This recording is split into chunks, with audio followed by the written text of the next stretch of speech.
बातमीपत्राच्या सुरुवातीला एक मोठी बातमी। गृहराज्यमंत्री योगेश कदम यांच्या आईंच्या नावावर असलेल्या सावली बारवर मोठी कारवाई करण्यात आलेली आहे। सावली बारचं लायसन्स योगेश कदम यांच्याकडून सरेंडर करण्यात आलं। लायसन्स सरेंडर केल्यानंतर ते रद्द करण्याचा निर्णय घेण्यात आला। योगेश कदम यांच्या आईंच्या नावानं ऑर्केस्ट्रा बारचं लायसन्स असल्यामुळे त्यांचं गृहराज्यमंत्रीपद हे अडचणीत आलं होतं। तसंच बारमध्ये जेवण आणि मद्य सर्व्हिस करण्याकरता 2 महिने बंदी घालण्यात आलेली आहे।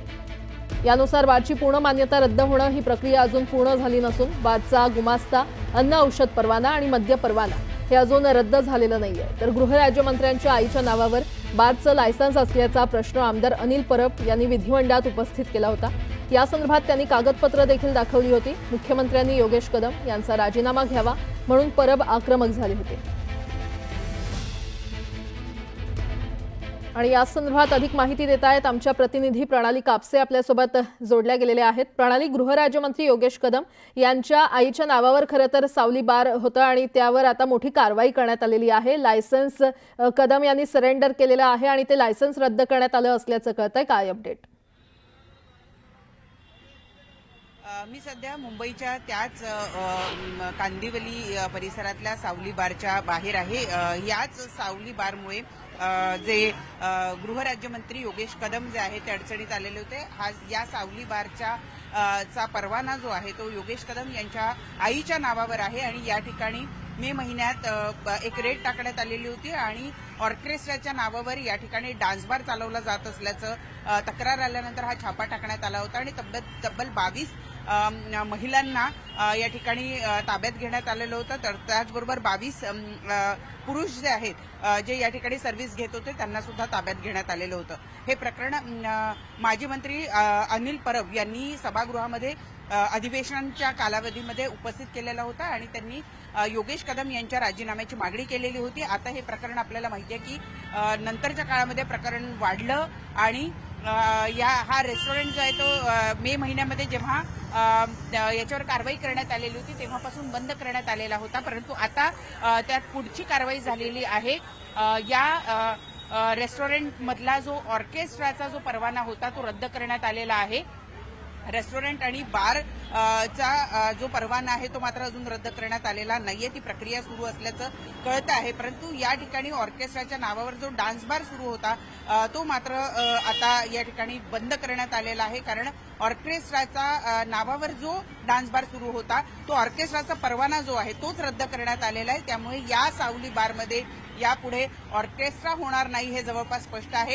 इथं रेस्टॉरंट आणि बार चालू शकेल किंवा नाही या संदर्भामध्ये अजून पुरेशी माहिती मिळू शकलेली नाहीये।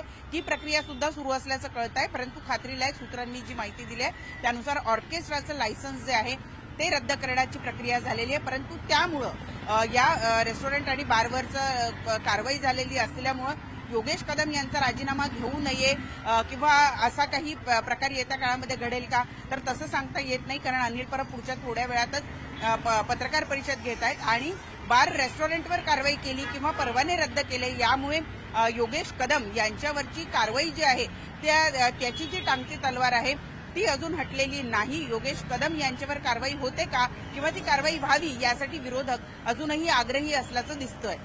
ठीक आहे प्रणाली, अधिकची माहिती घेत राहू। तुर्तास धन्यवाद या सविस्तर माहितीसाठी। आणखीन एक मोठी बातमी, 1 ऑगस्ट पासून अनेक महत्त्वाचे नियम बदलत आहेत ज्यांचा थेट तुमच्या दैनंदिन जीवनावर आणि आर्थिक नियोजनावर परिणाम होऊ शकतोय।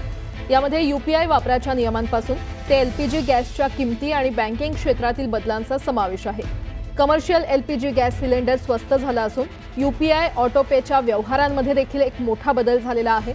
या नव्या नियमानुसार किश्त, म्युच्युअल फंड, SIP आणि OTT सबस्क्रिप्शन सारखे वारंवार होणारे ऑटोपे व्यवहार आता केवळ सकाळी 10 वाजण्यापूर्वी, दुपारी 1 ते 5 या वेळेत किंवा रात्री 9:30 नंतरच होते।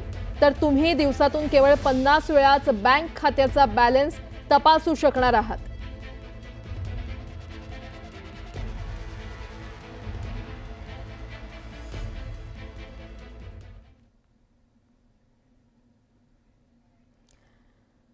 कोल्हापूरमधील दख्खनचा राजा श्री क्षेत्र ज्योतिबा डोंगर परिसरात श्रावण षष्ठी यात्रा भरते आणि या यात्रेत लाखो भाविक दाखल होत असतात। याचा फायदा घेत काही व्यापाऱ्यांनी बनावट पेढे आणि बर्फी तसंच हलवा असे अन्नपदार्थ तयार करून विकण्याचा प्रयत्न केलाय। त्यांच्याकडून अन्न आणि औषध प्रशासन विभागाच्या वतीनं 400 किलो बनावट बर्फी पेढे जप्त करण्यात आलेत। या व्यापाऱ्यांविरोधात मोठी कारवाई करण्यात येणार आहे। बनावट बर्फीमुळे भाविकांनी नाराजी व्यक्त केली आहे। तर काल डोंगरावरील पायरी मार्गावरील मुख्य पेठेत रात्री 10 वाजता जिल्हाधिकारी अमोल येडगे यांनी अन्न आणि औषध प्रशासनाच्या अधिकाऱ्यांना या बाजारपेठेतील विक्री केली जाणारे पेढे, बर्फी, खवा किंवा अन्य मेवा मिठाईचे नमुने तपासणीसाठी तातडीनं पाठवण्याच्या सूचना दिल्या।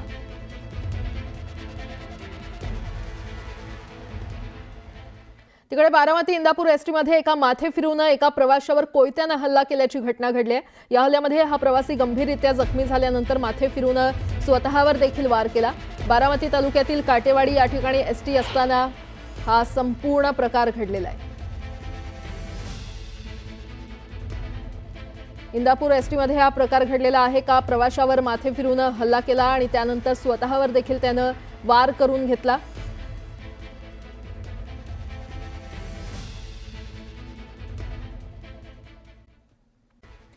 तर सावली बारचे लायसन्स रद्द करण्यात आल्याची एक मोठी बातमी समोर येते। विश्वसनीय सूत्रांकडून ही मोठी माहिती मिळते। गृहराज्यमंत्री योगेश कदम यांच्या आईच्या नावाने या बारचं लायसन्स असल्यामुळे योगेश कदमांचं गृहराज्यमंत्री पद अडचणीत आलं होतं आणि त्यामुळेच या बारचं लायसन्स रद्द करण्यात आलंय अशी माहिती विश्वसनीय सूत्रांकडून मिळते। गृहराज्यमंत्री योगेश कदम यांच्या आईच्या नावाने मुंबईमध्ये हा सावली बार होता आणि त्यावरून अत्यंत गंभीर आरोप शिवसेना ठाकरे पक्षाचे नेते आमदार अनिल परब यांनी वारंवार योगेश कदम यांच्यावर केले होते आणि तेव्हापासून अनिल परब आणि रामदास कदम यांच्यामध्ये देखील चांगलाच कलगीतुरा रंगला होता आणि त्यानंतर आता ही मोठी माहिती समोर येते। सावली बारचं लायसन्स रद्द करण्यात आलंय। विश्वसनीय सूत्रांकडून ही मोठी माहिती मिळते। या संदर्भातील माहिती जाणून घेऊयात। शिवसेना उभाट्या पक्षाच्या नेत्या सुषमाताई अंधारे आपल्या सोबत आहेत। ताई, मोठी माहिती समोर येते की सावली बारचं लायसन्स रद्द करण्यात आलेलं आहे, काय तुमची प्रतिक्रिया? सावली डान्स बार ज्या पद्धतीने त्याची माहिती पुढे आलेली आहे त्या दिवशी राज्यपाल महोदयांकडे ही नेते अनिल परबजी यांनी सावली बारच्या संबंधाने खूप सारे पुरावे, पेन ड्राईव्ह आणि आतापर्यंत तब्बल 3 वेळा या बारवर पडलेली रेड आणि त्या रेड मधचा पंचनामा या सगळ्या गोष्टी आम्ही राज्यपाल महोदयांकडे दिलेल्या आहेत। आता त्यानंतर खरं म्हणजे गृहराज्यमंत्र्यांच्याच आईच्या नावे डान्स बार असणं हे अत्यंत लज्जास्पद किंबहुना महाराष्ट्राच्या एकूण गरिमेला धक्का लावणारी गोष्ट आहे। त्यामुळे फक्त डान्स बारचा परवाना, ऑर्केस्ट्राचा परवाना परत करणे एवढ्याने होऊ शकत नाही। मला वाटतं की अजितदादांनी जो निर्णय घेतला त्याचा आदर्श काहीतरी शिंदे गटाने घेतला पाहिजे। निव्वळच तुम्ही कमरेचं सोडून डोक्याला गुंडाळल्यासारखं शिंदे गटाने वागता कामा नये। तर गृहराज्यमंत्री योगेश कदमांचा राजीनामा होणं जास्त गरजेचं आहे। निश्चितच ताई, धन्यवाद आपण दिलेल्या प्रतिक्रियेसाठी। ही मोठी बातमी समोर येते। गृहराज्यमंत्री योगेश कदम यांच्या आईच्या नावाने या बारचं लायसन्स होतं आणि त्यामुळेच योगेश कदमांचं गृहराज्यमंत्रीपद देखील अडचणीत आलं होतं। तर विश्वसनीय सूत्रांकडून ही मोठी माहिती मिळते, सावली बारचं लायसन्स रद्द करण्यात आलंय।